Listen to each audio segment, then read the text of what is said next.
Right, so we continue again with the orthographic projections, multi-view projection. Okay, so multi-view projection is a type of orthographic projection that produces 6 images called the primary views of the 3 objects that is being projected, because the images are produced using either first angle or third angle projection. Okay, so first angle or third angle projection. Okay, with the first angle projection, the views will produce can be the front, top, and right, while the third angle projections view can be named back, bottom, and then the left. Right. So in architectural drawing terms, the 6 primary views produced will include 2 plans and 4 elevations. So that is it. And then we showed the. Okay, so let's look at the isometric projection. So we have the isometric, so the same angle may be 30-30 elevation. Then we have the second isometric projection as the diametric. Okay, so we have a similar one, but this one is reduced kind of angle. Okay, so let's say isometric is 30-30, diametric is coming down to, let's say, 15-15. Right, then you have the trimetric projection. You have different elevations for different distance, and that is not symmetrical. Right, so that is it. You look at the angles. Okay. Right, so so isometric, if you are looking at it 360, they are all the same. Okay, then your diametric, you have equal angles below the 2, and then the third one is different. Of course, your trimetric will have different distant angles. Okay, right, so we also will look at the oblique projection. So oblique projection, where you have one front flat with a line, and then you have one side elevated, just one side, maybe the right side elevated with different elevations. Okay, 45, 45, and so on. Right, you can have the cabinet, same elevation, front part as you are seeing is there, and then you have some elevations. Okay, the measurements are shown. Then you have the military or the plan oblique. That one looks like more like a rhomboid, like a kite kind of thing. Okay, so you are making it look more like a kite kind of thing. So elevations is a little higher, and then it's not showing flat on the surface. I mean flat with one view, like the front one being the front one doesn't have one flat view. That is no elevation, as in the case of cavalier and then cabinet. Right. So perspective projection, where you have a point, they converge at a point. Okay, then you can have tracings along these points. Okay, so that is that. So we have one point. All parallel lines converge at a single vanishing point on the horizontal. It can be used to show the interior of the room, street views, and then even the overall shape of a 3D object. Now the 2 points, there are 2 vanishing points on the horizontal. It can be used to show building exteriors, urban scenes, and then landscape that show a building in context, as well as internal. 3 vanishing points on the horizontal. So on the horizon, on the horizon. This type of perspective is also often used to create complex scenes, such as a cityscape. Then we have the cavalier perspective, the image produced from 4-point perspective out onward begin to have more of the curved look to them. Okay, curvilinear perspective, also known as the fish eye perspective, or the Bowell distortion. Distortion is used to achieve visual striking and dramatic representation of 3D objects. They also are great to experiment with, as they produce unconventional results. Okay, so you can see the eye view curving. Then we have the multi-point perspective. These are multi-point, also known as the many-point perspectives. Okay, so you have different points you project from all these. Right. So we have that labeling. Then we have examples of labeling dimensions. Okay, if you talk about dimensions, then notes and symbols. We'll talk about that. Right. So let's get back to the key aspects of architecture: functionality. The primary goal of architecture is to, of course, you come out to create structures that serve their intended purposes. Okay, I mean they should do that effectively. It involves, considering how people use the space, the flow of movement, and then the practical requirements of the building. For example, hospitals design must prioritize efficiency and accessibility, while a home's design focuses on comfort and the point of aesthetics. The beauty is also part of architecture. Okay, sustainability is also part. Social impact all looked at. Okay, right. So let's move on.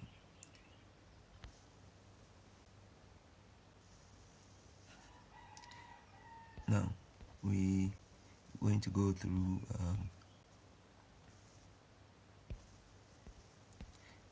some important points.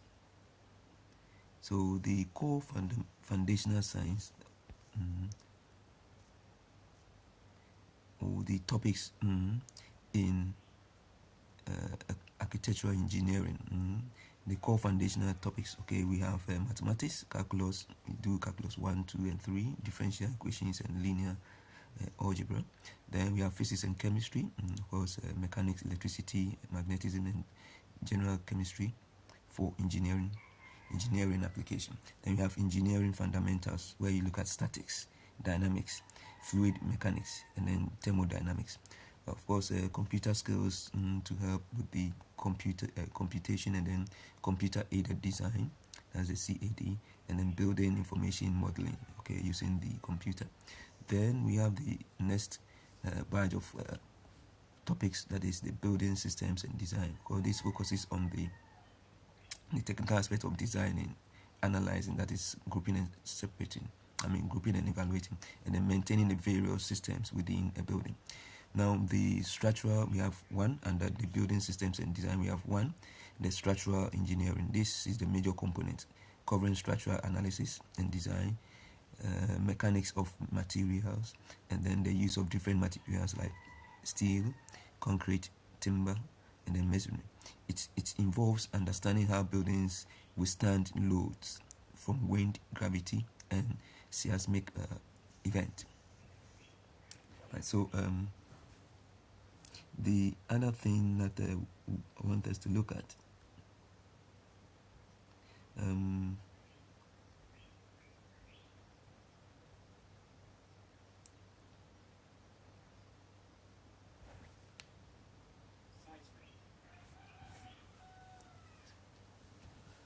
so so we have, like we've mentioned, so the focus is the structural engineering. The focus is, we are looking at how physical events, okay, may have, the building is able to withstand these ones, like the gravity in terms of earthquake, or the seismic events, okay, or seismic events, earthquake events, the wind, yes, as mentioned, wind is also part, and of course gravity as part.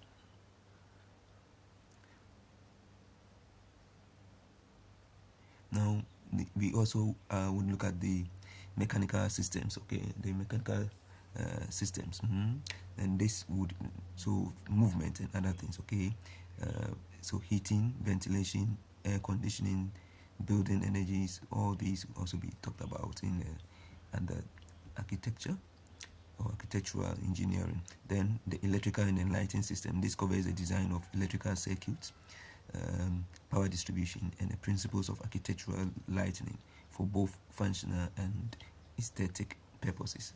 So plumbing and fire protection is also part. So virtually everything in the building, which may intertwine or merge with other fields as well.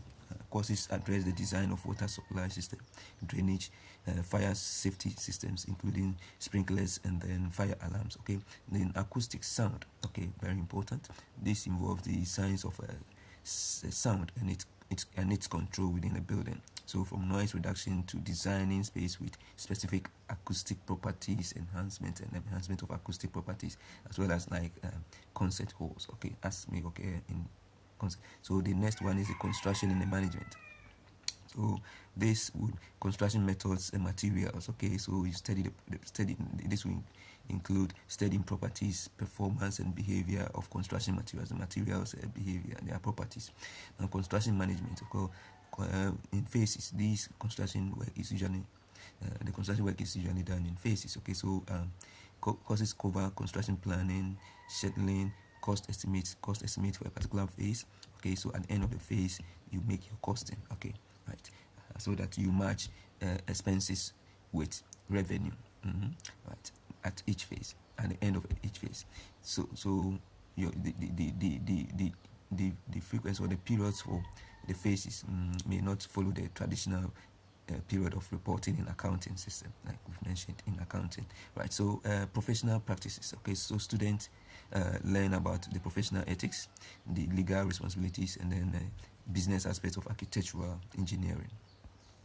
Then we have also look at architecture and then sustainability. So architectural design and history. Okay, history of architecture, the relationship between engineering and design. Okay, architectural design concepts. Okay, now the next subtopic under architecture and sustainability. Architecture and sustainability is a building science and enclosure design. So the study of how buildings envelope, that is the wall, the roof, the windows, interact with the environment, including topics on heat, air, and moisture, so ventilation and all that. Okay. Sustainability and then green building. Of course, green is the focus now. Okay, ensure that we deal with renewable energy in all senses. Okay, so covering topics like sustainability building, design, energy conservation, and then the use of green building materials to reduce environmental pollution and impact. Okay, so at the master's level, of course, these will also be covered. Specializations and then core topics will include structural engineering. Of course, this is a popular specialization for those who want to do design and analyze a building's framework. Advanced topics would include advanced structural analysis and then mechanics, forensic engineering to investigate structural failures. Okay, Okay, then non-linear structural behavior, and then of course seismic design. Okay, the use of advanced and computational tools like a finite element method (FEM) for complex structure.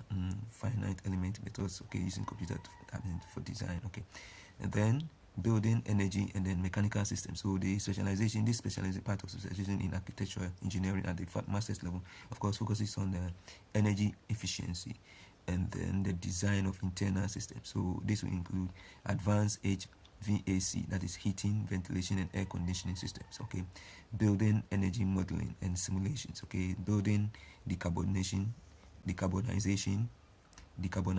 strategies, and then renewable energy integration, and then indoor air quality and thermal environment, lighting, so lighting and not lighting, so the lighting system, lighting and electrical systems. Okay, these areas cover the design and performance of a building's electrical infrastructure and lighting.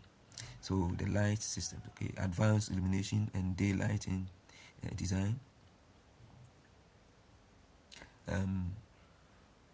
electrical power distribution within a building. Okay, lighting controls and their integration with smart building systems. So smart buildings come into the picture. Psychological and then physiological aspect of light, the effect of light, building and other occupants. Okay, now the construction engineer, the other part is construction engineering and management. Okay, so this is another specialty. This focuses on business and technical aspects of construction projects. So this will advance construction project management and then settling. So in phases of how it's going to be done, the planning, then construction robotics and then automation. So designs with robots and all that. Project risk analysis and then safety. So there is more into risk analysis and safety. Somebody will say you can also have the SWOT analysis. The SWOT analysis along the line, as it's done in all businesses. Then legal aspects of the legal aspects of engineering and construction. Okay, that is this guy. Now we also have the cross-disciplinary and emerging topics. This building information modeling. So it's central theme in many programs, focusing on advanced application of BIM for project integration, energy analysis, and facility management. Then sustainable and high performance buildings. Okay, so these are a major focus on many programs. This includes topics on green building, life cycle assessment, and resilient design to create a minimum environmental footprint. Now, the smart buildings and data analytics. Okay, this is an emerging field. Okay, that uses data science and machine learning to optimize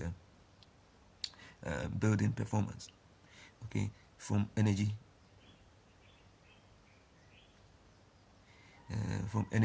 use to indoor or environments, and then environmental quality. Now we have what they call the research and thesis. Okay, in masters, of course, you do your research and your thesis, your project work. Okay, depending on what topic you've chosen. So basically, these are the topics. Okay, now let's look at the rules and then conversations. We talk about the rules and conversation we describe in the first part of the discussion. So that will cover the scale. Okay, we talk about the scale. The line type: solid, thick, dash, hidden lines. Center lines are long dash alternating with short dashes, and they mark the center of symmetric objects.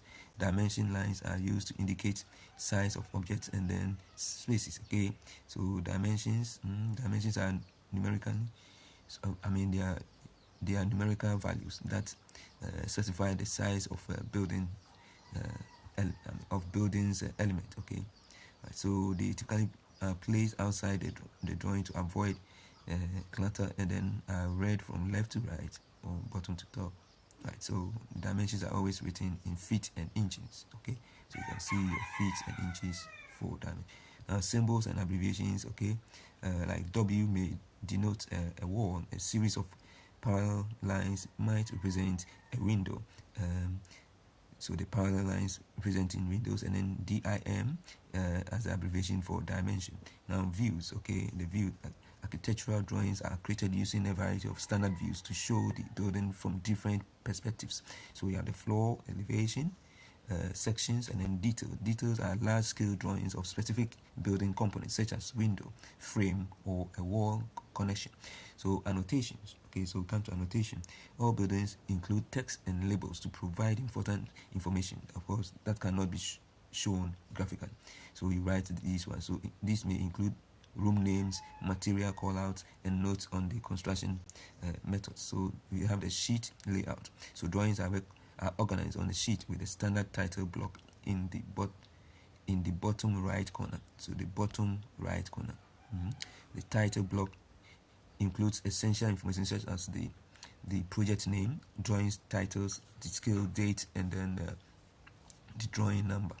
Right, so now the plan, we talk about this so we can see this is one of the plans. I will be showing examples so that we can have a look. So there's a plan, and I think we should look at. So if you look at this, there are very thick lines here, and then they have shells.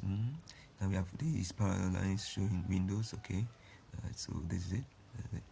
Right, then we have this some labeling here, a bedroom labeling here. Okay, so this showing, of course, a door here. Right, so this will be a perfect one to start with. Okay, so you have all these one. Okay, living room. Right. Okay, so all this can be shown. Right, because so more of technical drawing, and then some blend of aesthetics. Okay, and so on. That's right. Of course, the dimensions are showing outside, so we avoid cluttering. Okay, right. So that's it. Now let's look at the next view. Okay, that's not showing, so we'll go back. So that is the floor. What we just showed is the floor.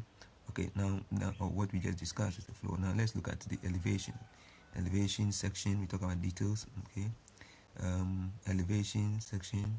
So this one, elevation. All right, so you can see it.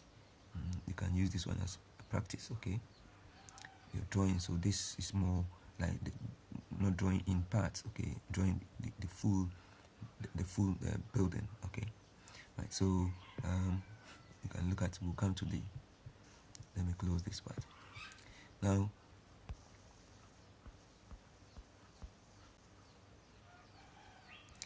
So computational building physics and computational simulations, okay. So at a more advanced level, architectural engineering moves beyond isolated equations to a holistic approach called building physics, okay.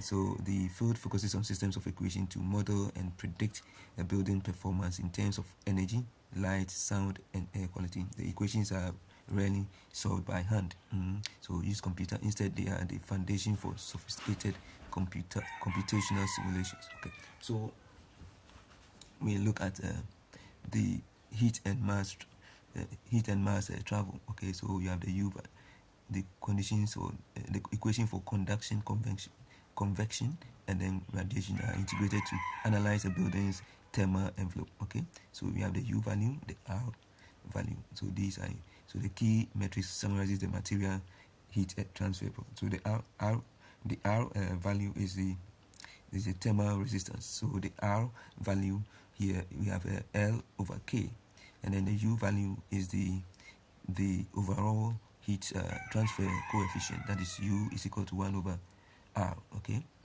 a building total heat loss or gain through its envelope is a sum of the U value of each component. So we put all the U's together, right? So this you can also refer to physics to get the basis for. Then the heat balance equation, okay, is the total heat gain must equal the total heat loss, okay, plus any change in the internal energy. So internal energy, okay, so this is the concept, okay, right? So we have the computational fluid dynamics, okay, so we are looking at the airflow simulation. So architecture and design use the CFD to model wind pressure on a building facade, okay. So and then analyze the natural ventilation strategies or predict thermal comfort in an atrium, okay. Now the software solves millions of equations, and we can get all these from. Okay.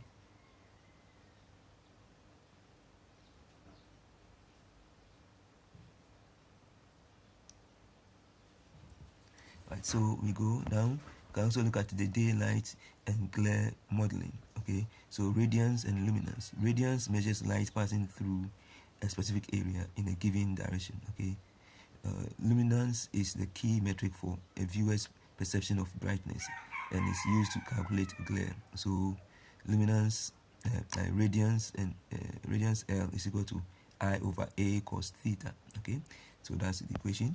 The daylight simulation in software like Radiance or DIVA uses these equations to model how daylight enters a space, how it is reflected and absorbed, and where it must cause glare. These simulations are critical for achieving both energy savings and visual comfort. So that's it.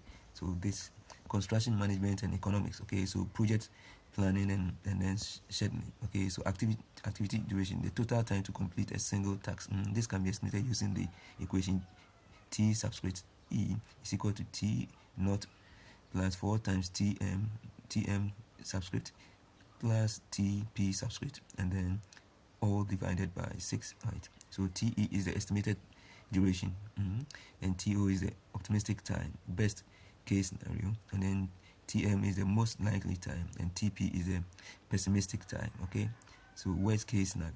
Now this is known as a PET. Okay, the program evaluation and then review technique. Okay, now total float. Okay, now the amount of time and activity can be delayed without delaying the project's completion date. So total float, the float time. Okay, LC is equal to LC minus ES, or total float is equal to LF minus EF. Okay, where TF is the total float, LS is the latest smart time, and ES is the earliest start time. Okay, the latest start time, and then the ES is the earliest start time.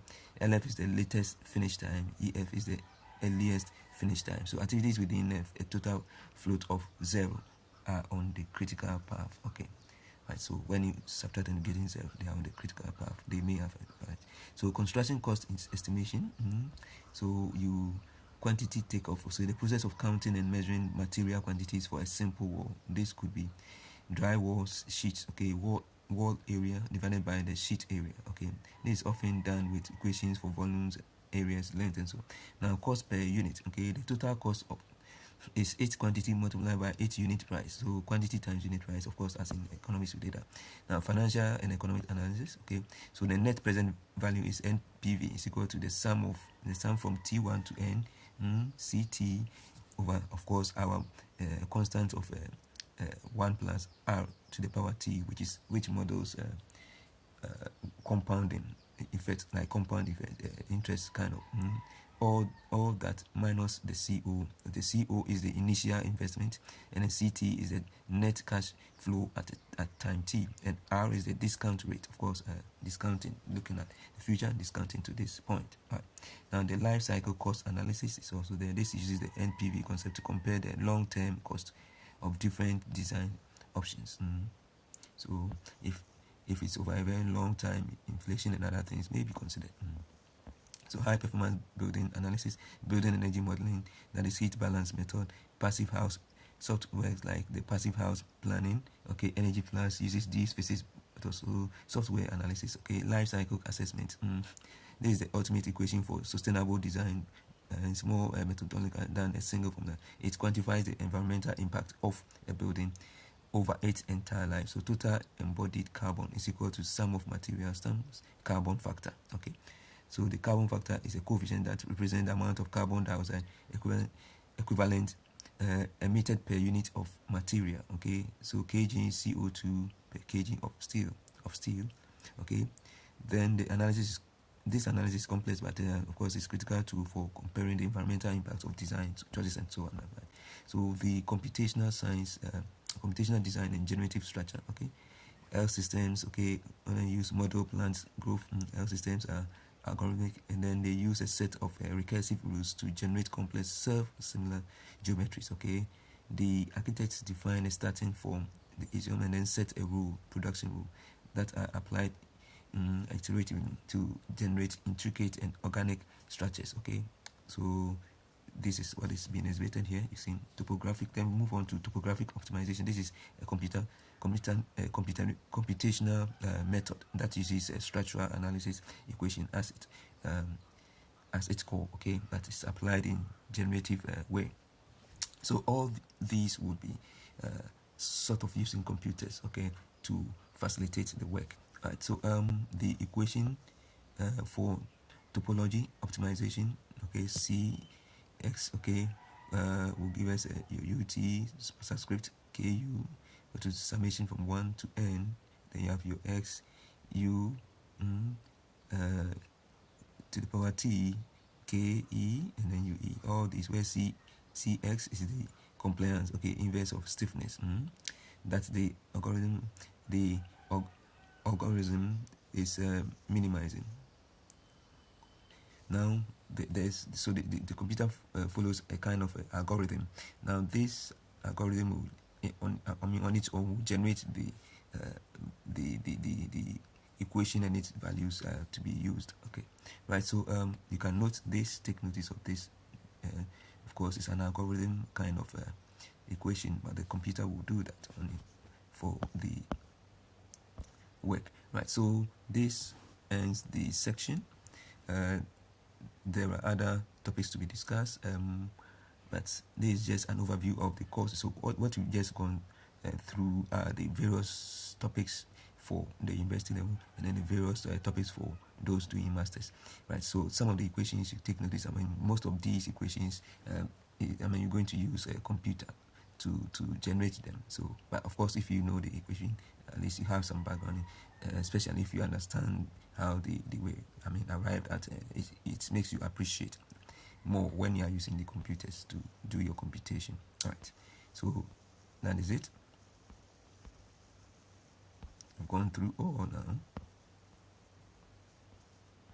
Let me just show some views. probably we didn't show. So there is the north elevation. Okay, so that's it. Okay, that's the only one we have. Okay, let me show some views here.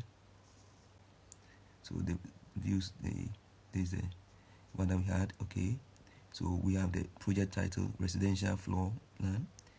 The client is architect. Okay, Smith. The client will come, and then the client name will come. The architect name, Smith and Associate. Okay, or Agent and Associate. Okay, date is here. The scale 1:50, and this the we have what you call this kind of number. We have also the number for that one is quoted. Okay, what type of floor, right? The type of floor is A1. This A10. Okay, that is this is the floor that we have, the floor plan. Okay, so look at the levels and look at the deep lines. Okay, look at the light lines, like the broken lines. Okay, all these, the parallel lines for windows. Okay, then of course these for the doors. Okay, then some aesthetic touch, aesthetic touch here, and all that, load, and so on. So then of course dimensions being shown, right? That's it.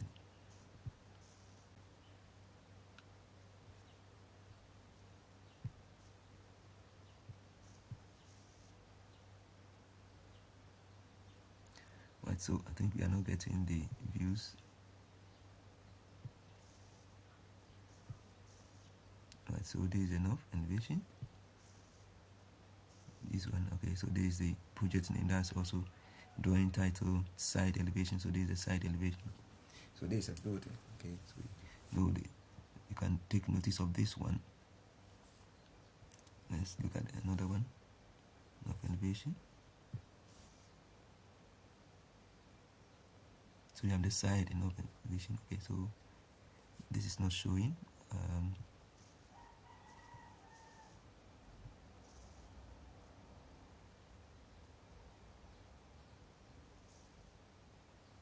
Alright, so you can do more practices with your technical drawing background. Okay, extended. So start the undergraduate. Okay, and then you can look at the postgraduate or the master's one that we to the topics, right?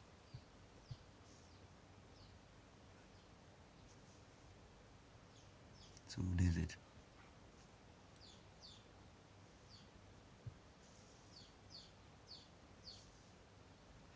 So you note all these asphalt level, finish floor, and so on.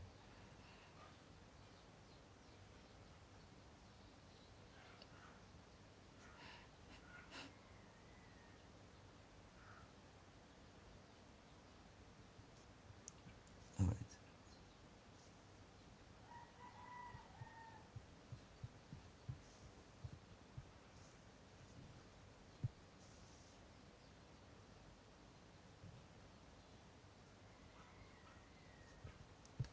Okay, so we end this section.